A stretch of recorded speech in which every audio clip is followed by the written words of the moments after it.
ایک بھائی نے پوچھا کہ غسل کرتے وقت اگر جسم پر کوئی ناپاکی لگی ہو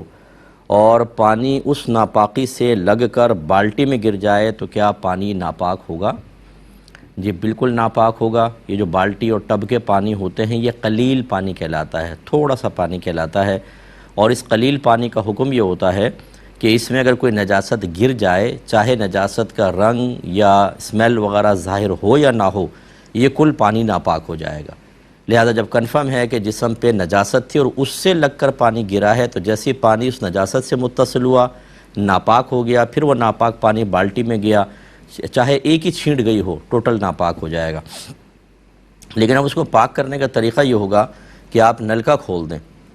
جب وہ بالٹی بھر جائے ایک طرف سے تھوڑی سی بہے گی، دوبارہ استعمال کے قابل ہو جائے گا، ٹھیک ہے؟ تو یہ پاک کرنے کا طریقہ ہوتا ہے۔ ہاں اگر آپ کے جسم پہ کوئی نجاست نہ ہوتی، چاہے آپ غسل جنابت ہی کر رہے ہوتے، پھر اگر پانی گرتا تو یہ پانی ناپاک نہیں کہلاتا بلکہ مستعمل کہتے ہیں، کہ جس پانی سے وضو یا غسل کیا جائے یا اسے ثواب کی نیت سے استعمال کیا جائے، جیسے کھانے سے پہلے سنت کی نیت سے ہاتھ دھونا، اس سے جو پانی گرتا ہے اس کو مستعمل کہتے ہیں۔ یہ ناپاک تو نہیں ہوتا، لیکن بہرحال اس پانی سے مزید وضو یا غسل نہیں ہو سکتا۔ اب اگر یہ اس طرح کا پانی بالٹی میں چلا گیا تو اس میں دیکھا جاتا ہے جو بالٹی میں ہے وہ غیر مستعمل ہے، جو آپ کے جسم سے لگ کر گرا وہ مستعمل ہے،